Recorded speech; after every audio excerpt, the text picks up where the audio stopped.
prennent la chronique ces derniers jours-ci. Et c'est assez choquant pour les personnes d'une certaine communauté. En effet, il y a seulement quelques jours, le pape François a fait une sortie et a annoncé que les homosexuels, qu'on va appeler les personnes joyeuses, peuvent maintenant avoir leurs relations bénies. Quelle était la grande surprise des chrétiens, mais surtout des chrétiens africains, d'apprendre une telle nouvelle? Bonjour et bienvenue dans Parlons de business. Alors si on parle de quoi? On parle de business, on parle d'opportunités d'affaires, on parle d'argent, et on parle de tout ce qui peut faire grossir ton compte bancaire, même de mindset. Si vous me découvrez dans cette vidéo, mon nom c'est Stéphanie Mbida, je suis entrepreneur depuis l'âge de 9 ans, passionnée par le business et experte dans la multiplication de l'argent. Et avant d'entrer dans le cœur du sujet, je viens ici rappeler aux gens que j'ouvre une école de l'entrepreneuriat en ligne. Oui, école entrepreneuriale sera disponible à compter de janvier, donc dans juste quelques semaines. Si vous voulez avoir plus d'informations, vous voulez faire partie de l'aventure où je vous montre comment lancer un produit qui peut vous rapporter un minimum de 1 million de dollars. C'est du concret parce que c'est mon produit, donc c'est un business dans lequel je me lance, c'est une marque que je veux bâtir. Rejoignez l'école de l'entrepreneuriat, on va parler de tout, on va parler du choix des idées, du branding, du choix du nom, du marketing, de comment justement se différencier, ce qu'on appelle en anglais le USP, Unique Selling Point. On va couvrir l'entrepreneuriat de manière concrète dans cette école-là. Regarde dans les commentaires, le tout premier commentaire que tu vas avoir au-dessus, clique sur le lien et remplis tes informations. Et une fois que l'école en ligne, on te fera signe. Donc aujourd'hui, on va parler d'un thème très sensible. Très sensible parce que c'est un thème qui touche beaucoup de personnes. Et je pense que beaucoup d'entre nous, la plupart des gens qui vont regarder cette vidéo, seront des personnes descendantes de l'Afrique, dont des enfants de l'Afrique en général. Et beaucoup savent que dans notre communauté, le thème sur l'homosexualité, c'est un thème très sensible. Au point où beaucoup de personnes joyeuses, on va les appeler comme ça, ont tendance à se cacher par peur de représailles, par peur d'être terminées, surtout quand c'est en Afrique. Maintenant, le point ici n'est pas de parler de nos amis joyeux, de nos amis homosexuels. Le point ici, c'est de parler de la nouvelle. Autour de moi, il y a plusieurs personnes de confession chrétienne avec qui j'ai eu à discuter de ça. Je dirais que la plupart étaient choqués. La plupart étaient choqués d'apprendre la nouvelle parce que pour ces personnes-là, ça allait clairement contre les écrits bibliques. Maintenant, je viens ici rappeler que d'après les dires du pape Benoît, et si on le trouve, pape Benoît, désolé, du pape François, il rappelle ici que ce n'est pas un mariage béni. Donc, c'est pas comme si c'est tout le processus, hein, dans des gens qui partent à la mairie, après qui viennent se marier à l'église et tout. Non, il dit que c'est une bénédiction de l'union. Mais beaucoup interprètent ça étant comme un accord, une validation de ce que la Bible appellerait abomination. Maintenant, moi, je vais vous poser certaines questions, ok? Et comme je l'ai dit au départ, je ne suis pas là pour juger. Connaissant la communauté et connaissant les extrêmes dans lesquels parfois certains d'entre nous plongeons, est-ce que vous ne pensez pas que c'est une décision un peu contradictoire? Ça me rappelle, j'ai eu un live il y a seulement quelques jours, dimanche, il y a un des intervenants qui disait que, mais justement, j'espère qu'après cette décision prise par le Vatican, beaucoup vont réaliser qu'il y a anguille sous roche. Parce que n'oublions pas que ce n'est pas la première réforme que l'Église fait. Ah non, pas du tout. Il y a eu plusieurs réformes qui, pas seulement des réformes, mais des décisions qui allaient à l'encontre de ce que les écrits saints disaient. Et rappelons ici que c'est seulement très récemment que les contenus de la Bible ont été mis à disposition des gens. Pour les laïcs, je pense que c'est dans les années 60 qu'on a mis ça à disposition. Pour les chrétiens et les croyants, ça ne remonte pas si longtemps que ça. Pas du tout. Donc, beaucoup réclament par exemple la Bible originelle parce qu'on dit qu'on a eu à changer beaucoup de choses à l'intérieur entre le moment où l'élite justement religieuse avait cette Bible-là et où on a décidé de partager ça avec les chrétiens avant d'ouvrir ces connaissances-là aux laïcs. Qu'est-ce qui était changé avant? Et pour venir à ce que je disais un peu plus tôt il y a quelques secondes de ça, est-ce que ce n'est pas un signe, juste pour reprendre les mots de l'intervenant du live que j'ai eu, est-ce que ce n'est pas un signe qu'à quelque part, il y a manipulation des écrits bibliques? Si oui, ne dit-on pas que Dieu ne change pas?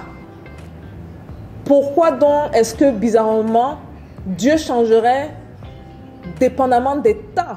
Parce que j'ai suivi également des débats et dans les débats dans lesquels j'étais impliquée, beaucoup qui disaient que bon voilà, c'est le 21e siècle, on fait les choses comme au 18e siècle, au 17e siècle, c'est normal que ça change, que ça... Bon, avons-nous un Dieu changeant? Avons-nous un Dieu qui va changer également au 30e siècle, au 40e siècle, parce que ce sera plus les mêmes choses? Et si oui, on a un Dieu changeant, est-ce que ce n'est pas contradictoire à la définition de ce qu'est Dieu même? Hein, les gars, je vous laisse répondre, hein, parce que je pense que c'est plus un débat théologien, c'est un débat de réflexion. Est-ce que justement on devrait suivre cette tendance-là? Ou est-ce que ce sont des tendances occidentales qui nous déroutent de l'objectif premier qu'est la procréation? S'il y a des homosexuels dans la communauté, prononcez-vous également. C'est très important d'avoir un débat. Je voulais même qu'on ait un débat de contradiction sur ce plan-là, mais j'ai peur d'attirer sur cette chaîne-ci des extrémistes, des gens qui se mettent à tirer dans tous les sens, à insulter, à dire n'importe quoi. Oui, on évolue, mais qu'en est-il de certaines valeurs? Et ceux qui parlent souvent des valeurs africaines et qui disent par exemple que l'homosexualité n'a pas existé dans la communauté africaine et que ce sont des choses qui viennent de l'extérieur, est-ce vrai? Je ne dis pas que ce n'est pas vrai, s'il vous plaît. Les gens qui cherchent les palabres, les chicanes là, non. Je ne dis pas que ce n'est pas vrai. Je pose une question simple. Et ces Africains homosexuels refoulés, d'où leur vient cet amour qu'ils ont pour le même sexe? Est-ce que vous pensez que c'est l'influence étrangère? Est-ce que vous pensez qu'ils sont nés avec? Est-ce que ce sont des erreurs de Dieu, de la nature? Mais ça, c'est grave, j'aime pas l'erreur de la nature. Mais moi, j'aimerais quand même qu'on pousse le débat dans ce sens-là parce que je pense que la décision que le pape François a prise fait lever un sourcil. Mais ce sont des discussions qu'on ne peut pas éviter. Je pense que la communauté africaine, la communauté noire en général, on se voile un peu trop les yeux par rapport à certaines réalités.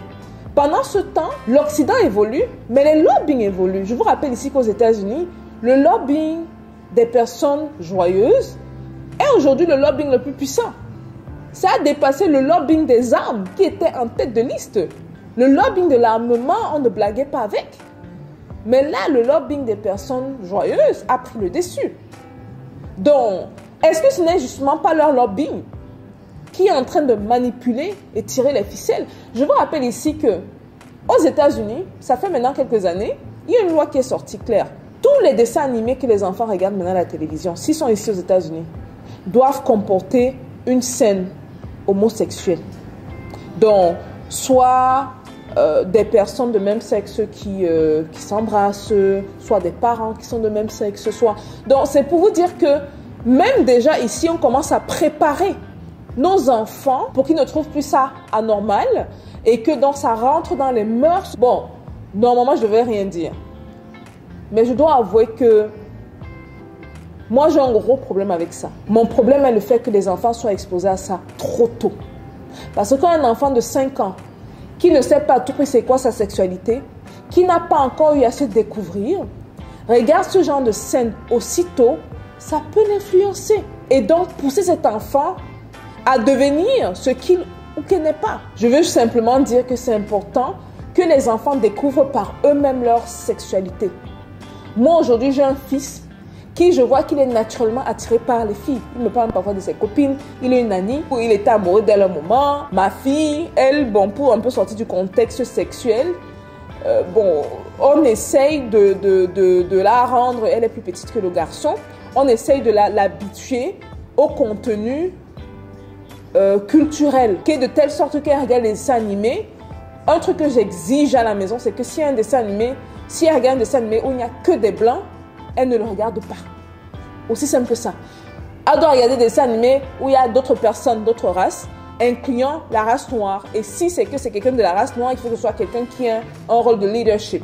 Ok, donc c'est plus que l'enfant se retrouve dans son identité avant qu'on ne lui impose un choix. Parce que les enfants, les petites filles qui regardent par exemple des dessins animés de blanches et tout, là voici Noël qui vient de passer. Notre fille demandait par exemple Rapunzel, c'est pas qu'on appelle Rapunzel. La blonde qui a des très longs cheveux là. On peut utiliser ça comme une échelle et tout. Ceux qui ont le nom de Rapunzel, prière de mettre dans les commentaires. Et elle a demandé ça pour Noël. Et on lui a trouvé une Rapunzel noire. Avec les locks sur la tête, très longs. Donc de telle manière que quand elle puisse voir ou penser à Rapunzel, elle puisse avoir une représentation de qui elle est. Donc de lui offrir ça, c'est également qu'elle se reconnaisse dans ça. Donc c'est important pour un départ que nos enfants sachent qui ils sont à la base. Maintenant, je veux comprendre qu'on veut habituer les enfants et qu'on ne veut pas qu'ils pointent du doigt à tout prix les homosexuels. Mais dans le même temps, il y a beaucoup de confusion. J'ai suivi une émission, il y a une chaîne qu'on appelle Jubilee. Ceux qui parlent anglais ou ceux qui sont aux États-Unis ou en Angleterre, allez regarder cette chaîne-là. Ils font du bon travail. Ils font un soir des parties, les camps opposés. Ils ont des débats de contradiction et c'est superbe. Et dans ce débat de contradiction, ils ont eu un épisode où ils ont invité des adolescents et où un jeune adolescent, le gars était confus. Il dit qu'il ne sait même plus trop c'est quoi son orientation sexuelle. Parce qu'au départ, il pensait qu'il était amoureux de son meilleur ami. Mais là, il se rend compte qu'en fait, ce sont des émotions amicales qu'il a cru transformer comme étant sexuelles. Et donc, le gars était confus dans sa tête. Et on ne devrait pas créer cette confusion dans la tête des jeunes. Parce que c'est également comme ça qu'on a la confusion du sexe. Vous voyez des gens qui sont nés hommes, ils vont vous dire qu'ils se sentent femmes. Ça, par contre, ça, c'est notre débat. Et ça, c'est un débat où je me positionne, je suis calée. Je n'ai pas de nuance, comme dans le débat homosexuel. Le débat du « je suis né homme, je me sens femme », bon, pour moi, c'est comme dire que Dieu fait des erreurs, quoi. Qui t'a mis dans le mauvais corps. Voilà. Bref, pour venir au débat, dites-moi ce que vous pensez de ce sujet-là. C'est en train de défreiner la chronique. Dans le monde, le monde occidental, bon, je pense que beaucoup de personnes sont d'accord avec ça. Hein. Bon, parce que pour eux, il faut être libre. Il faut pourquoi. Il y a même, j'ai suivi un reportage là où l'invité sur le plateau disait que, mais enfin, on attendait ça depuis, mais enfin. D'un côté, du côté des conservateurs, des Africains, c'est tout l'inverse. C'est du genre, c'est une abomination. Vous, dites-moi, pratico, qu'est-ce que vous pensez de cette décision du pape? N'oublions pas que pour beaucoup, le pape, c'est l'instance suprême pour beaucoup. Que ça vienne de lui, est-ce que ça ne rentre pas en contradiction avec ce qui est écrit dans les livres saints? Je vous attends dans les commentaires. Et n'oubliez pas, ceux intéressés à joindre l'école de l'entrepreneuriat de manière concrète, le lien en bas, regardez juste en bas, on va épingler ce lien-là. Rentrez vos informations et on se retrouvera dans ce coin VIP privé dans quelques semaines. Vous êtes dans les commentaires. Peace out, les gars.